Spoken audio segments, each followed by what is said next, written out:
Everybody, 49. Ew. So, wait a minute. I'm always at work, right? Get on back together.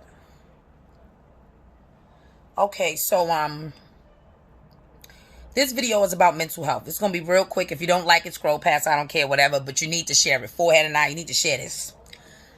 Okay. I need for people to stop making fun of people with depression, right? Or anxiety, or things that you don't understand, or you think somebody is faking when they say they depressed, or they're feeling very anxious or overwhelmed or whatever. Like, for myself, everybody has different coping mechanisms. I just say for the people that are not afflicted with this, the worst question you can ask when somebody is going through depression, the worst question you can ask when somebody's having a full-blown anxiety attack, the worst question, and I'm going to use depression and anxiety because those are the major things that come up in my workspace. So I'm sharing this with you and my lived experience. So I'm sharing this with you. Stop asking them, well, how do you feel? Bitch, excuse my language, depressed, mad, angry, anxious, all this stuff. That's the worst thing you could do. It's ask somebody, if I'm depressed, how you think I feel? If I'm telling you, like, yo, I'm really feeling depressed. Well, how do you feel? Oh my God. They say no question is a dumb question, but I'm telling you, that doesn't work. How do they feel? I'll share something. I'll share something with you guys. So, here we go. I do my best to be open and honest. Some people say I'm a little too honest, and some people think I'm a liar. So, it's two ends of the spectrum, right? Here we go. There was a time, right? Boom. So, I was messing with somebody, and we were in full-blown relationship, right? And it got so bad. Yeah. It got so, like, this person was stealing. All right. They just went down a wrong path. They went down the wrong road, right? And that's between them and their higher power, and they got to figure that out. So I'm not going to browbeat that person to talk about them. I still got love for that person. They fucked up the church's money, excuse my language, with me, right? So after that relationship, I felt broken because I had went through a few things prior to that. Like, it was a bad year. Life is good, don't get me wrong. I was just going through a lot of tumultuous times, back after back after back after back, and it was just like, I need a break. So when that happened, I fell into a depression, and because I'm such an energetic person and I'm always up and out and about, I didn't even know I was depressed. I knew about depression, but I did not know that that's what I was going through. It was so hard to even get out of the bed. It was so hard to go to work. It was so hard to be around my friends, my family. I just wanted to close the blinds, cuddle up, and just lay there. I didn't want to have any responsibilities, anything. That's how real it is. That's how real it is. And a lot of people won't admit that they feel like that. And sometimes people have seasonal depression. When it starts getting cold or starts getting hot, they start feeling down. With this, it was just like, I felt like my mind broke. Like my everything just inside me, it went down to shambles.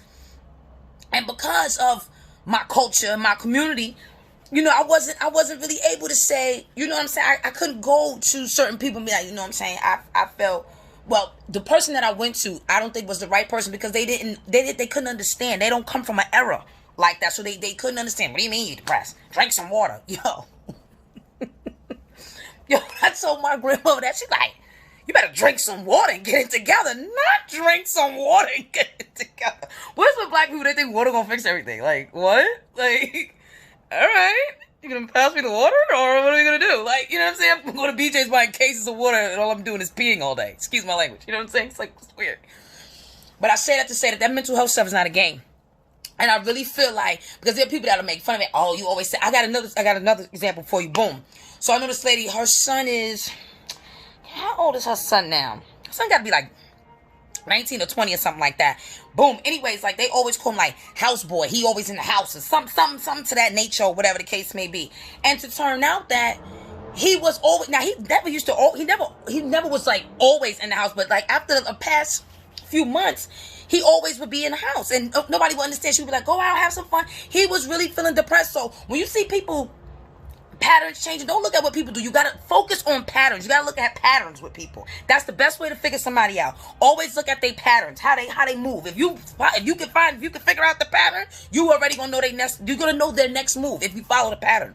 Check it out. So what I'm saying to you is the same thing I said to her. Like, that was a sign. You know, some people don't feel comfortable just coming out like, yeah, I'm depressed. People not bold like that. Some people don't even know what it is. Like, they just know they feeling down, me crying for no reason, everything. And I really feel like other people, this message is not for the people that are afflicted with this. These are for the other people that are, these people are around the person that's afflicted, like the mom, the dad, the sister, the brother, the friend, whatever the case may be. Listen, y'all know what y'all need to do? Instead of asking, well, what's wrong with you? Why do you feel like that? Goof Troop Walt Disney cartoon shit. Excuse my language.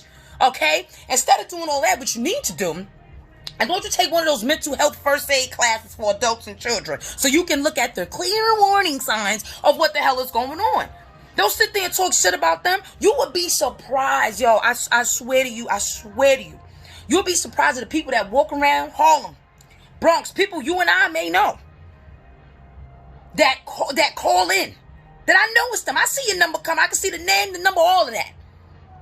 You understand what I'm saying? And they feel like they got to talk to an outside source because the people around them are ignorant to the facts of what's going on. Do us all a service. Go take the class so you can know the leading indicators that can let you know that something ain't right with your kid, your mother, your father, your sister, your brother, your friend, your niece, your nephew, whoever. Open your mind, Quade. That shit is real. That don't just affect a certain race or a certain culture. It affects everybody. And that's the issue we need to address. You want to start somewhere, address that. Go take the class. Oh my God. Like, man, shit. I had a friend that was having a full-on anxiety attack. Full-on. Everybody's like, what's wrong? What's wrong? And I'm looking at her. I got to observe first before I engage. So I'm observing her. I'm like, okay. You got to do techniques to calm down, the deep breathing. For me, it's usually like if I'm in an anxiety attack or I'm feeling really anxious or nervous, I have to run my hands into cold water. Cold water does it for me. These are tips. Write them down. Because there's somebody in your life or in your family that is depressed or anxious. I'm talking about anxiety right now. We'll get to depression a little later. Maybe that'll be part 2 of this video because this is a long one. Okay? Drink some cold water. Put ice on the back of their neck. Like a little ice cube on the back of their neck. Have them run their hands under cold water for a few minutes. Deep breathing. Things like that. Because it's a physical feeling. When you're feeling anxious and it could come out of anywhere. You don't know what the reason is. Maybe you thought of some stuff. Who knows? But the message tonight is stop making fun of people like that, yo. Really, because that's not funny. People will off themselves feeling depressed, feeling alone, feeling anxious, feeling like they don't belong. And it's not your duty to do that because you're not the doctor or the physician. But if somebody's around you doing that, it's each one teach one. Don't y'all remember the Joe Clark shit? Come on now. Stop doing stuff like that because it's not cool and it's real whack. You know what I'm saying? You're making fun of somebody with a disability that they probably don't even know they have. Open your mind, Quade. Get it together. Get it together. We grown. That shit ain't cute. That's like making fun of somebody with a disability. That ain't cute. It ain't cute. It's like, oh my God, look at that. I'm like, come on. Are you dumb? Are you serious? Is that what we doing? You see how my voice is saying? That what we doing? Doing. I felt my Spanish. I don't know what. Anyway. Yeah, stop doing that because it's whack. It's whack and it's corny. That makes you corny. Take the class, man. It's free. It should be free. Everything else is going on free. Google it. Mental health first aid for adults and children. Mental health first aid for adults and children. They got to be giving a free class somewhere. Everybody bowling out of control with Balenciaga. Well, Balenciaga your ass to the class. And take that. You can't talk about something you don't understand if you don't live through it. That shit ain't funny. Excuse my language. So I'm passionate about that because people make fun. Oh my God, she's depressed. Oh, she's anxious. Oh, she's always. And you know what's so crazy? As I had these feelings when I was younger, but I didn't know. And people used to, I'm not even gonna go down that lane. We're gonna stick today because that's some yesteryear stuff. So we're gonna stick in the here and now, right? Because the same people you laughing at, it'd be real funny if your son starts getting depressed. It's real funny if your daughter gets anxious. It's real funny if your mom falls into a depression. It's real funny if your pops start having midlife crisis, anxiety attacks, and crying at dog commercials. You shitting me? The same thing you laugh at, you could be afflicted with. And you may not be afflicted with it now, but that's coming. Because what? Life is good. Forehead and eye.